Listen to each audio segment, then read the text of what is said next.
भूत सिरीजचा पुढचा ब्लॉग घेऊन मी लय भारी परत आलेली आहे। आज तुम्हाला घेऊन मी आलेली आहे विजय विलास पॅलेसला। मला माहित आहे मी मागच्या वेळी तुम्हाला सांगितलं होतं की प्राग महल नंतर मी पुढे तुम्हाला आईना महल दाखवेन, पण आईना महलमध्ये आम्हाला शूट करायला परवानगी नव्हती, त्यामुळे त्याचा एखादा छोटासा शॉर्ट्स किंवा व्हिडिओ बनवून मी टाकेनच। पण तोपर्यंत आपण आज आलेलो आहोत मांडवी या शहरात। कच्छचे महाराव राजा खेनगरजी तिसरे यांनी आपल्या मुलासाठी म्हणजेच युवराज विजयराजजी यांच्यासाठी बांधलेला हा पॅलेस। हॅलो, नमस्कार, राम राम मंडळी। आता आपण जिथे आलेलो आहोत ते आहे कच्छमधलं मांडवी हे शहर, आणि मांडवी या शहरात इथे आहे विजय विलास पॅलेस। तर विजय विलास पॅलेस आज आपण बघायचं आहे आणि त्याच्यानंतर पुढची ठिकाणी जायची। तर भुजपासून साधारणतः 1 तासाच्या अंतरावर असलेलं हे विजय विलास पॅलेस। समुद्र किनाऱ्याला लागूनच असलेला हा पॅलेस खूपच सुंदर आहे। रॉयल फॅमिलीचा हा समर पॅलेस म्हटला जातो। बघता क्षणी कुणालाही मंत्रमुग्ध करेल असा हा विजया विलास पॅलेस।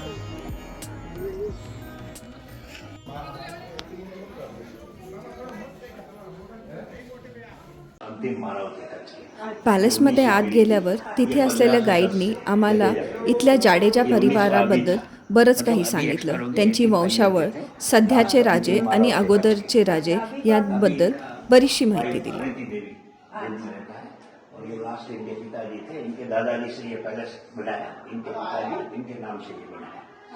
ये समर वेकेशन के लिए बना है। कच्छ की राजधानी भुज थी, कैपिटल भुज है। ये समर वेकेशन के लिए इधर बनाया था उनके जडेजा। 1510 में पहले राजा कच्छ के कई बार ये 19 पीढ़ी थी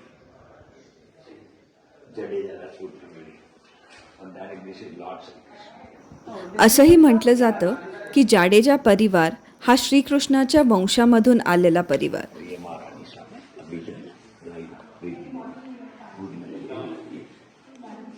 करंट वाली इनमें किया है माला का आगरा।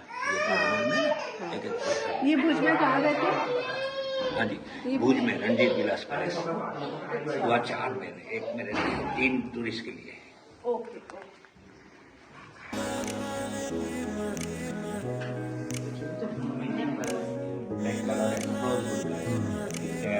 पुढे आम्ही आलो त्यावेळी आम्हाला आतल्या रूम्स दाखवण्यात आला, जिथं सिटिंग अरेंजमेंट केलेली होती।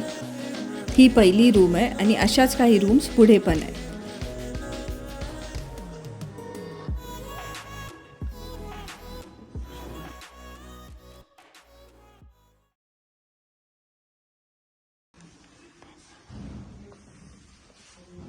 इनका जो खान है स्किन ओरिजिनल है, स्टॉक किया हुआ है। डाइनिंग रूम समोर जे दिसतंय ते आहे डायनिंग रूम। 21 सीटर असं हे मोठंच्या मोठं टेबल आहे। लगान मूवीमध्ये या पॅलेसची झलक आपल्याला बऱ्याचदा पाहायला मिळते। लगान मूवी में तर गाईड अंकलनी आम्हाला पुढे सांगितलं की याच पॅलेसचा एक रिसॉर्ट पण आहे आणि बरेचसे गेस्ट इथे येतात आणि राहतात। इनका ही है रिसोर्ट। ये हेरिटेज का रिसोर्ट है ना हमारा, ये पार्ट पे वो चला नहीं दिया है दूसरे को। अच्छा, कोई और चला? राठौड़ साहब चला रहे हैं। ये चाय पानी का है बालकनी। ये morning evening sitting here, back side garden fountain, और वो स्टेज कुछ प्रोग्राम फंक्शन होता था। और ये देखो मोदी जी आएगा ना समृद्धिवन का, सुक्तिवन का ओपनिंग करना, समृद्धिवन बनाया भुज में। अभी महारानी साहब मिलने गए मोदी जी को। ये देखो ये सब टाइगर है। म्हैसूरमध्ये शिकार केलेला टायगर जो आता स्टफ करून ठेवलेला आहे तोही आपल्याला बघायला मिळतो। और ये रहा इनका फोटो हंटिंग किया। पलीकडच्याच भिंतीवर असलेले काही जुने फोटोही आपल्याला बघायला मिळतात। और ये महारानी जी इनकी मदर के साथ फोटो है, त्रिपुरा पन्ना 1954। और ये गिर का फोटो है। ये अंदर अभी लगा है।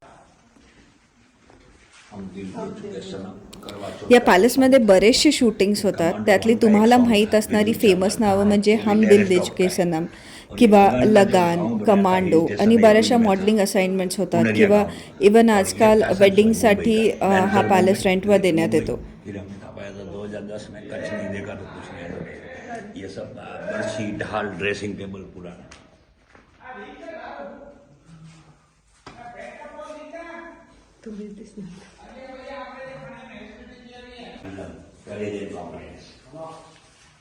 ये एम्बलम है कच्छ का, राज्य का. तर एम्बलम म्हणजे निशाणी. प्रत्येक राजघराण्याचं स्वतःचं असं एक कोट ऑफ आर्म्स किंवा एक एम्बलम असतं. तर कच्छच्या राजांचं पण आहे. तर इथे आपल्याला दिसतं एक साईडला फोर्ट भुजिया आहे, चंद्र आहे म्हणजेच ते चंद्रवंशी राजा आहेत असं. मुकुट दिसतोय आपल्याला. परत आपल्या त्यांच्या कुलस्वामिनींचं त्रिशूल दिसतं किंवा जुनी शस्त्र दिसत आहेत. एक बोट आहे, 2 घोडेस्वार आहेत, गाय आहे, एक मेलेला वाघ आहे. एक जुनी ऐतिहासिक घटना आहे त्याच्यावरून ज्याच्यावरून त्यांना राव ही पदवी मिळाली, तर ते दाखवणारं असं ते चित्र आहे. आणि त्यांचा मोटो जे आहे धैर्य आणि आत्मविश्वास म्हणजेच करेज आणि कॉन्फिडन्स. तर तुम्हाला वाटत असेल मी एवढं सगळं का एक्सप्लेन केलं, तर मला एवढंच सांगायचं होतं की प्रत्येक गोष्टीचा काहीतरी अर्थ असतो आणि तो कधीतरी समजून घेतला ना तर आपल्याला बरंचसं कळण्यास मदत होते.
या पॅलेसमध्ये सगळ्यात जास्त आवडलेली गोष्ट म्हणजे इथे समोर दिसणारा जो घुमट आहे तो. तर हा बेंगॉली आर्किटेक्चरचा घुमट आहे. आपल्या इथं सहसा हे बघायला मिळत नाही. बाकीचं सगळं तुम्हाला जे दिसतंय ते राजपुती स्टाईल किंवा राजस्थानी स्टाईलचं आर्किटेक्चर आहे, पण जो मी तुम्हाला घुमट दाखवला तो बेंगॉली स्टाईलचा आहे.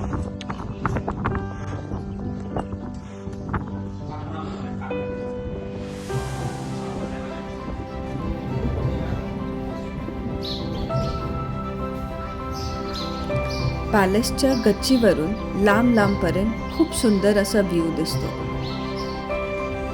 आसपास असणारी घनदाट झाडी, दूरवर दिसणारा निळाशार समुद्र आणि पक्ष्यांचा किलबिलाट, त्यामुळे वातावरण एकदम सुंदर आणि प्रसन्न होऊन जातं.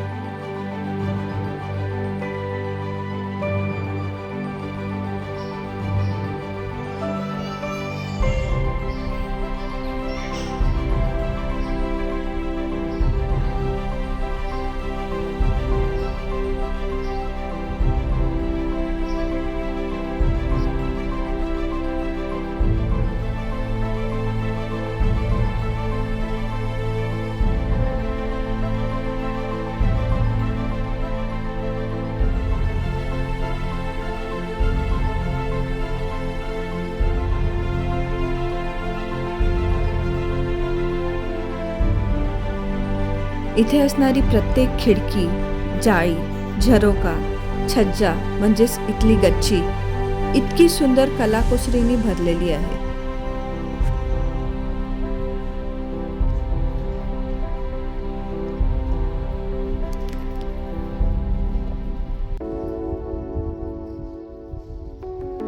सूर्यास्ताच्या वेळी तर या महालाचं सौंदर्य अजूनच उजळतं.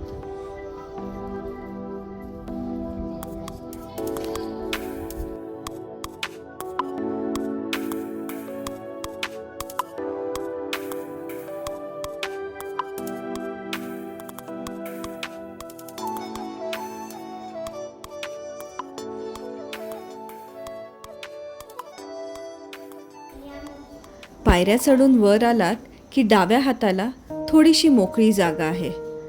जर इथे येऊन तुम्ही बघितलं तर कारागिरांनी आपलं काम एवढं चोख केलेलं आहे की बघताच क्षणी प्रेमात पडावं.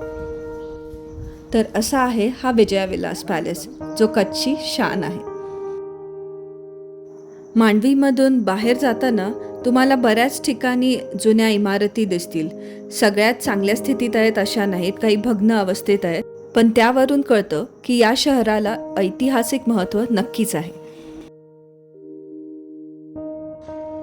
भुजमध्ये आल्यावर तुम्हाला सगळीकडे बऱ्याच गायी दिसतील. या सगळ्या गिर जातीच्या गायी आहेत. तुम्ही यांची शिंग बघितली तर ती वेगळीच आहेत. माझ्यासाठी तर या नवीनच होत्या, त्यामुळे मी यांना पण माझ्या कॅमेऱ्यात टिपलं. तर माझा हा व्लॉग तुम्हाला कसा वाटला मला नक्की कळवा. नवीन व्लॉग घेऊन मी लवकरच येईन. तोपर्यंत कनेक्टेड राहा. मला इंस्टाग्रामवर फॉलो केलं नसेल तर मला तिथेही फॉलो करा. काळजी घ्या. बाय.